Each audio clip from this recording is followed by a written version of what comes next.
What's up everybody? Welcome back to the channel. Today we're going to be focusing on how to increase the punching power in that cross so that when you land, you have a tremendous amount of force. What's up everybody? Welcome back to the channel. Today we are talking about increasing the power in that cross hand so that when you touch somebody, they drop.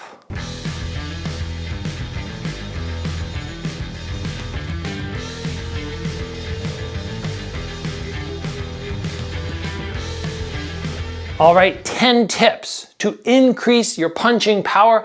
We're talking a little bit about technique. We're also talking about some drills that are gonna help you increase your power. We got a whole scope, a whole span of different things that you can utilize to make sure that you're hitting harder off that back arm. And before we get started on point number one, I would like to give a shout out to the sponsor of this episode, XMartial. You have a link down below. You can click that. Use my promo code Gabriel Varga to save 10%. These guys have so much apparel that is fun, exciting, different. Mix up your wardrobe for when you head to the gym for your martial arts classes. All right, the very first tip that we have today to increase your punching power is to make sure that your back foot does not stay flat against the floor. We're looking to rotate it as we get our punch started. As you rotate, this is going to help you create a lot more power. If you're not already doing this, you definitely need to start. I would suggest getting the heel disconnected, rotate as far as you feel is comfortable. Obviously, if you start going too far, it's going to be really odd, and I would not worry about the front foot, just the back foot. That is tip number one. Tip number two is going to be squeezing the hand very tight. Some people, when they hit, it doesn't feel like there's a lot of impact, whereas some people, when they touch you, it's like boom. And I've asked these people sometimes, oh, what do you do? What's happening with your fist? And they go, oh yeah, I'm squeezing tight. And when you squeeze tight, that whole arm locks out. You want to make sure it doesn't extend up to the shoulder because you don't want to be stiff, but really try and squeeze there, because when you hit with something hard and solid, the force just seems so much more than when your hand is light and loose. Now, I've said before on the channel, speed equals power. You can be the most powerful person in the world, but if you punch kind of like, it's really not going to have that same jolt. So you can practice just standing here and just flick that shot out. Obviously that's not enough to just create power. We're going through all the points, but you want that speed, that twitch muscle. So you can almost have something in the back. You just have somebody standing beside you say, go, go. And you're just going to practice just snapping up, bang, bang, as fast as you can. This will help you increase your overall power for sure. The next thing, which I see a lot of people, a lot of fighters who hit really hard off that back arm do, is when they throw, they lean just a little bit forward. Why is this going to help create power?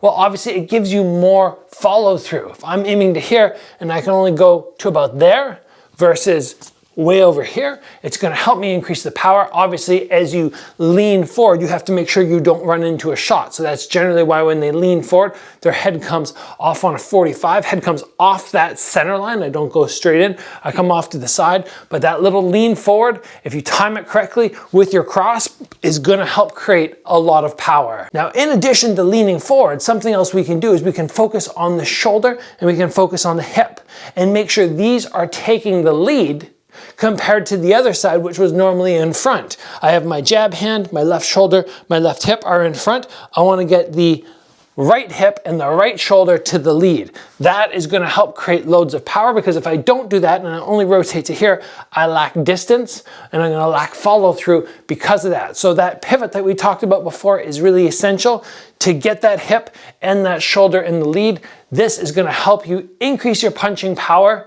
If you're not already doing that, I don't know the exact number, but at least 10%, I would guess more like 20 or 30% increase on that power. Let's move away from the technical stuff and talk about something that you can do which will help increase your speed. We already talked about trying to snap shots out, but a resistance band. I could put something against a wall and just, well, I don't really have anything good here to hook it against. We'll go like so. Just give me a second. Pull this across. Now from here, what I can do is I can have that same training which we did before without the band, but now with the resistance, it's going to do two things. Number one, on the push out, I really have to work, my muscles are gonna get stronger at firing out, but number two, it's gonna help me work on my rechamber as well. But we're thinking more about the power, so the resistance training coming through is really gonna help. You don't need this exact resistance band, but anything where you're punching under a bit of resistance is gonna be helpful. The next thing which I'd want you to work, which is a little bit technically incorrect, but we see super hard cross punchers like Conor McGregor utilize this. They aim through the target and they don't necessarily pull straight back. So normally if I was teaching proper technique, I would say, hit the target, follow through a little bit, and pull right back. So the punch ends up looking kind of like so. But a lot of these guys who hit crazy hard, their punches look more like this. And they come kind of looping through. The shoulder really falls all the way forward, and because they're committing so much weight, they're not able to draw out. Now, obviously, there are repercussions to doing this too many times, or not having really good head movement or eyesight and defense locked in. So you don't want to just go and start throwing this and think, oh, I'm going to get away with it time and time again in sparring. But you could, next time you're on the bag, instead of hitting and pulling right back, aim through, and see what happens with that for you. The next thing which I'd want you to do is work on exhaling. There was a study done years ago about tennis players, and I believe it said that on average when a tennis player grunts, they increase their power by about 10%. When you're hitting, if you're kind of just holding your breath as opposed to or some sort of yell, whatever it's going to be, there's a good chance that that is going to help increase your punching power as well. So a lot of people are a little bit embarrassed, a little bit shy about making noises, whatever the heck it is, right? It could be, could be, doesn't really matter, but some sort of exhale, you're letting that air out, the muscles are just locking up a little bit midway through, and that is going to help you increase your power. Like I said, there's already been a study done, and if it works in tennis when people are hitting the balls back, it's definitely going to work with punching. The next thing which you could do is with the opposite arm, you can work on the pull. Yes, we're thinking about pushing, we're thinking about the shoulder forward, this hip forward, rotating off the back foot, getting this arm as far as possible, but if we focus on this one pulling back as this one goes out, and we have that pull-push mechanics, it's going to help increase that power, because as I rotate this backwards, this one's going to go forward quicker instead of just thinking, okay, get this shoulder and push forward, I think twist. So this hand I find leading off as a pull really helps get that initial snap.